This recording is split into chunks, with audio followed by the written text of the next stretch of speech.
एक गांव में रामू नाम का एक लड़का रहा करता था।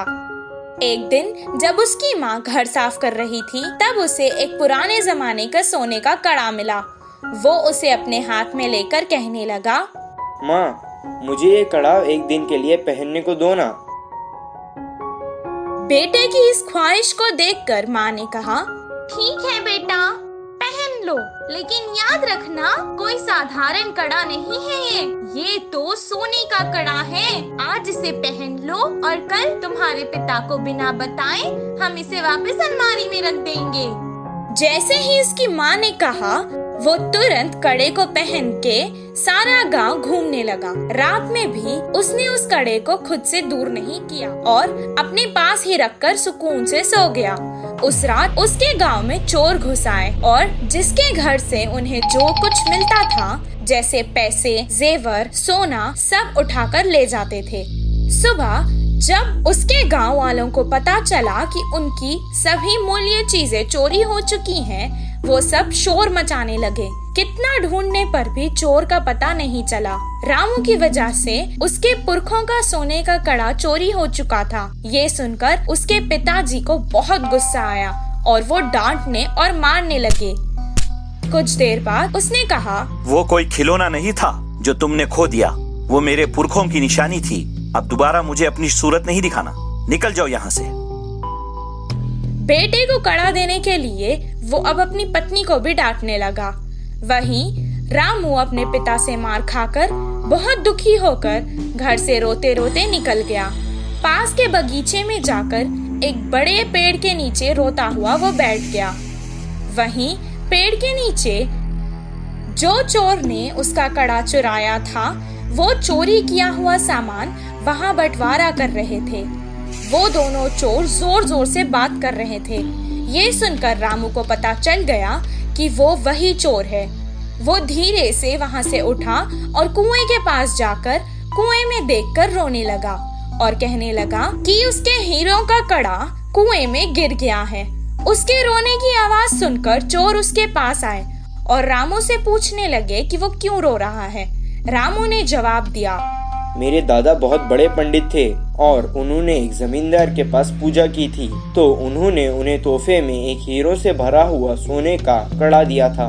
वो कड़ा मैं मेरे घर वालों को बिना बताए पहनकर आ गया था और यहाँ आकर खेल रहा था और अचानक मेरे हाथ से वो कड़ा फिसल कर गिर गया था। जब मैं उस कड़े को हाथ लगाता था तब भी वो मुझे डांटते थे और अगर मैं उन्हें बताऊंगा कि मेरे हाथ से वो कुएं में गिर गया तो वो मुझे मार देंगे।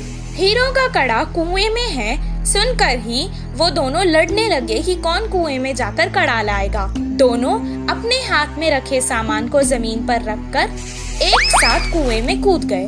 जैसे ही रामू ने ये देखा, वो तुरंत पैसे और जेवर लेकर भागकर गांव वापस आ गया। आकर गांव के बड़ों को उन चोरों के बारे में बताया। तब सब गांव वाले कुएं के पास आए और उन दोनों चोरों को पकड़कर मारा और उन्हें बहुत अच्छा सबक सिखाया।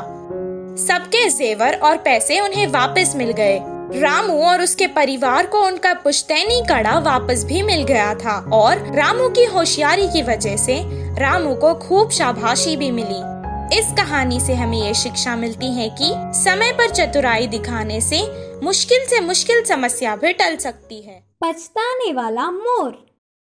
एक जंगल में कौवा पंछी बहुत अच्छे मित्र थे। वे एक दूसरों की मुश्किलों में मदद करते थे। एक दिन कौवा पंछी के रहने वाले जगह पर बचाओ बचाओ मित्र बचाओ बोलते हुए कांपता एक मोर उनके पास भागते हुए आया। क्या हुआ मित्र, कहाँ से भागते आ रहे हो? इतने परेशान क्यों हो?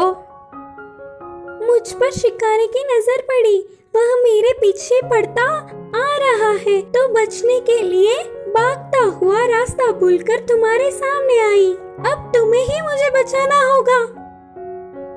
अच्छा ठीक है यार, पंछी ने कहा। कौवा पंछी ने उस मोर का साथ दिया। फिर से वापस जाने के लिए रास्ता भूलने के कारण कौवा पंछी के साथ वहीं रहते हुए मोर अच्छी मित्र बन गई। उनकी मित्रता कुछ दिन अच्छा था।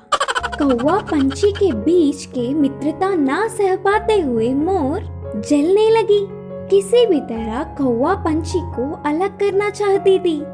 एक दिन कौवा भोजन के लिए बाहर जाने के समय पर मोर ने पंछी से कहा, मित्र, तुम कौवे से इतना ज्यादा मित्रता बढ़ाकर बहुत ही नजदीक रह रहे हो।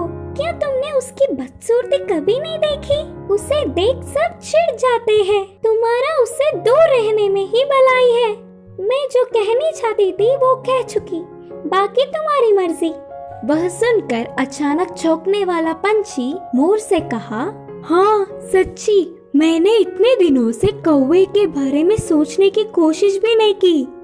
हट, उससे क्या दोस्ती, उससे क्या मित्रता। तुम्हारे जैसे सुंदर वालों से मित्रता करने से मेरा मूल्य और होदा बढ़ेंगे। उसकी चाल सफल हुई करके मोर खुश हुई। आगे आगे मोर पंछी के व्यवहार में परिवर्तन देख कौवा उसे दूर करने की बुरी सोच को समझी।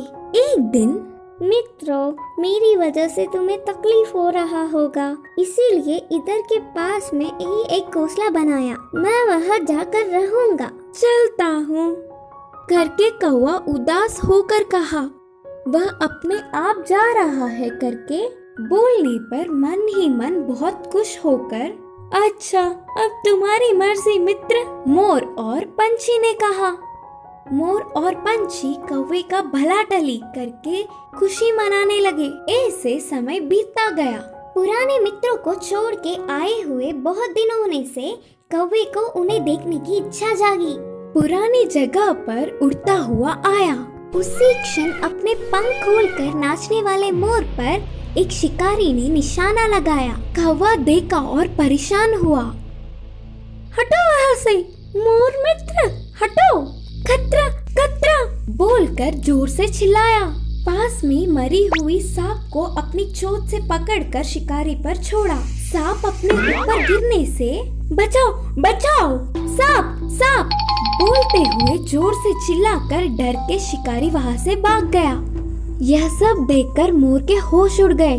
भागते हुए आकर कौवे की चरणों पर गिरी और रोते हुए कहा, माफ कर दो मित्र, सुंदरता के घमंड में मैं मेरे मुश्किल समय में मदद करने वाले तुम्हें धोखा दिया, लेकिन तुमने मेरे प्राण बचाए। तुम्हारा कर्ज कैसे भुगतान करूं?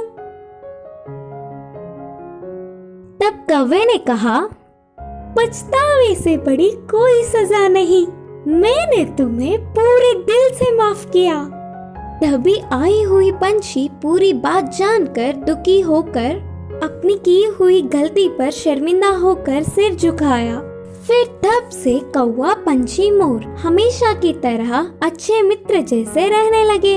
इस कहानी की शिक्षा है कि अपने भूलों को भी भुलाने वाला ही सच्चा मित्र होता है।